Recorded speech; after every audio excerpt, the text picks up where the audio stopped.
Everyone, let's start today's class.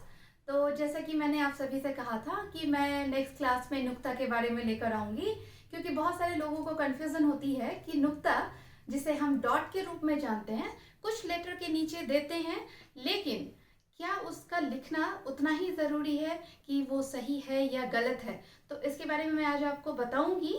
और even another to topic, एक है संयुक्त व्यंजन एंड दूसरा द्वित्व व्यंजन। तो उससे पहले आप मेरे चैनल को, हिंदी गुरु चैनल को सब्सक्राइब करना ना भूलें एंड इवन जब भी वीडियोस देखें उसे लाइक ज़रूर करें। तो let's start today's first topic is नुक्ता।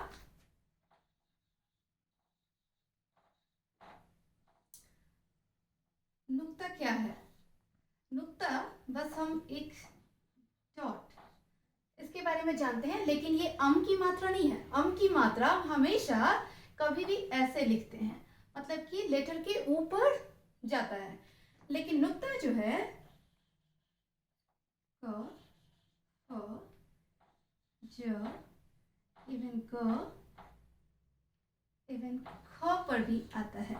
लेकिन आज के टाइम में, करंट सीन में, सिर्फ ज और फ को ही मान्य है।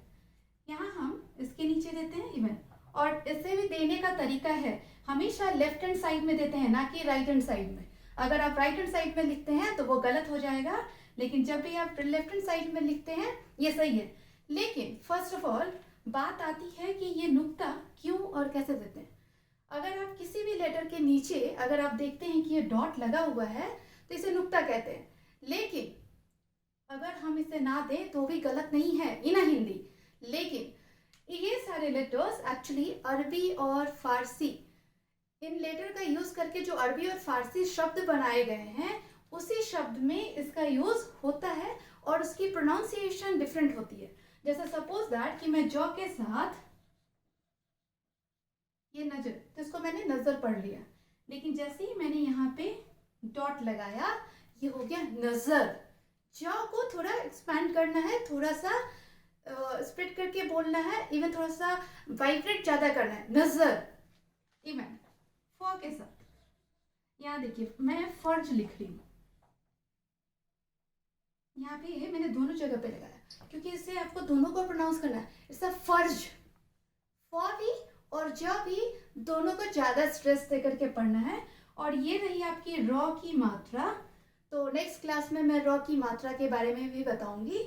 तो नुक्ता में आपको ज़्यादा कुछ नहीं करना, बस ये देखना है कि अगर वो वर्ड अरबी और फारसी से ओरिजिनेटेड है वर्ड, तो वहाँ पे हमें इस नुक्ता का प्रयोग करना है।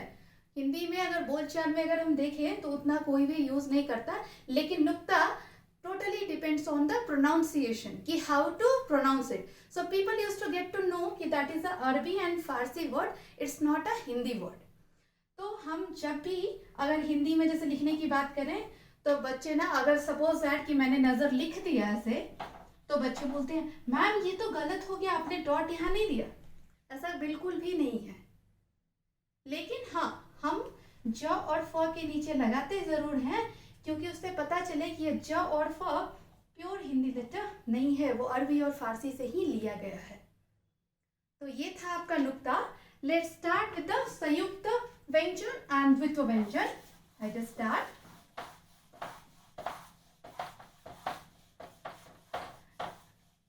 It's a live class. Please like and subscribe because I don't do any editing. It's a non-edited videos.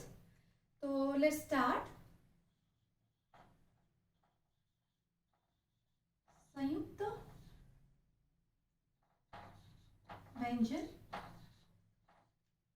Even इसे संयुक्ताक्षर भी कहते हैं।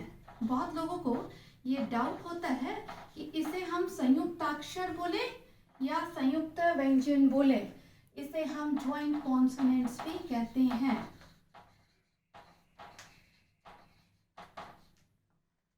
अब मैं स्टार्ट करती हूँ कि संयुक्त व्यंजन कौन कौन से हैं। देयर आर 4 अक्षर। हमारा अक्षर होता है, इसके लिए इंग्लिश में ये लिखते हैं। सेकेंड वन है थ्रो,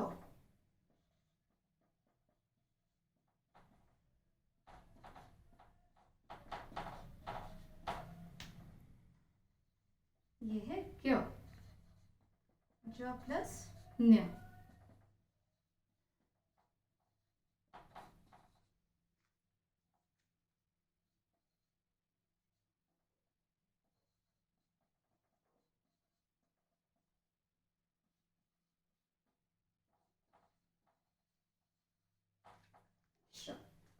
ये चार आपके संयुक्त व्यंजन है। संयुक्त व्यंजन हम इसे क्यों कहते हैं कि यहाँ पर दो व्यंजन एक साथ आते हैं तभी वो एक दूसरा व्यंजन बनता है, इसीलिए दो लेटर यहाँ पे मिल रहे हैं, two letters are joining here, so we are getting another consonant that is called a संयुक्त व्यंजन and even संयुक्ताक्षर. That is a main question. संयुक्ताक्षर, why we are calling संयुक्ताक्षर and संयुक्त व्यंजन? संयुक्ताक्षर मीन्स कि दो अक्षर जब भी मिले तो वो संयुक्ताक्षर हो जाता है, तो या फिर आप इसे संयुक्ताक्षर भी कह सकते हैं या फिर संयुक्त व्यंजन, क्योंकि अगर आप इसके व्यू से भी देखें तो ये दोनों अलग अलग व्यंजन हैं और मिलकर के एक नया व्यंजन बना रहे हैं। उसी तरह त्र में भी है, त और र को मिलाने पर त्र बनता है, ज्ञ ज और न्य को मिलाने पर ज्ञ बनता है, श्र में श एंड र को मिला के श्र बनता है।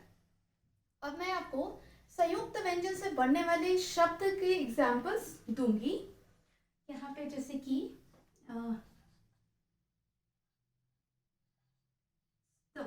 मतलब कि फर्स्ट लेटर आपका हाफ होगा, दूसरा लेटर फुल होगा और उससे हम दो नए नए शब्द बनाएंगे। तो यहाँ पे हो गया हस्त, हस्त, हस्त का मतलब होता है सनसेट, हस्त का मतलब होता है हाथ, ये संस्कृत वर्ड में भी यूज होता है। नेक्स्ट वन है जन्म एंड जन्मदिन।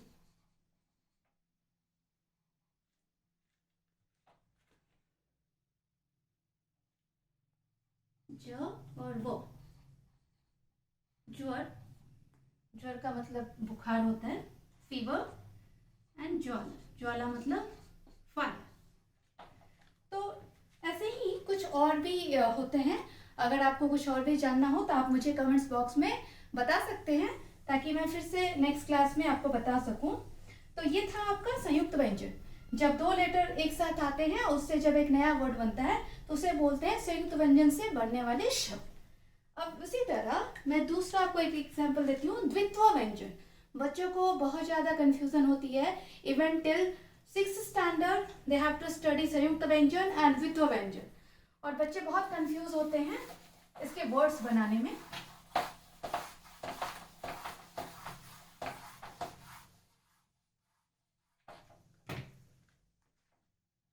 ये है आपका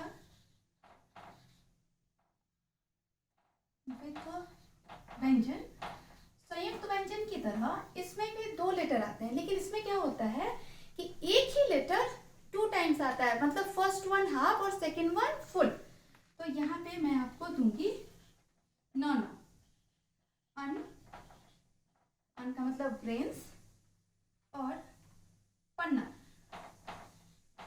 पन्ना मतलब पेजेस।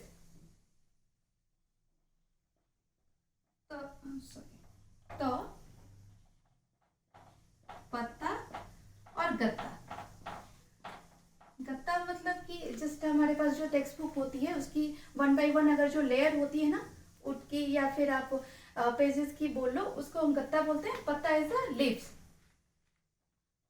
बच्चा, बच्चा मतलब चाइल्ड, सच्चा मतलब लॉयल, ईमानदार, इवन कोको, पक्का, मक्का, पक्का मतलब fixed and sure. Mecca is a मेज, जैसे स्वीट कॉर्न के नाम से भी हम जानते हैं। तो ये सारे द्वित्व व्यंजन के एग्जाम्पल्स थे, मतलब कि हमेशा एक ही व्यंजन टू टाइम्स है, फर्स्ट वन हाफ और सेकेंड वन फुल। उसी तरह यहाँ भी आप देख सकते हैं, यहाँ भी और यहाँ भी, कि मैंने एक ही लेटर दो दो बार यूज किया है, first one half second one full. तो ये था आपका संयुक्त और द्वित्व व्यंजन। आई होप कि आप सभी को बहुत अच्छा लगा हो और आप सभी को समझ में आया हो। अगर आपको किसी को भी कोई भी कंफ्यूजन या डाउट है तो आप मुझे कमेंट बॉक्स में दे सकते हैं। धन्यवाद, नेक्स्ट क्लास में फिर मिलेंगे।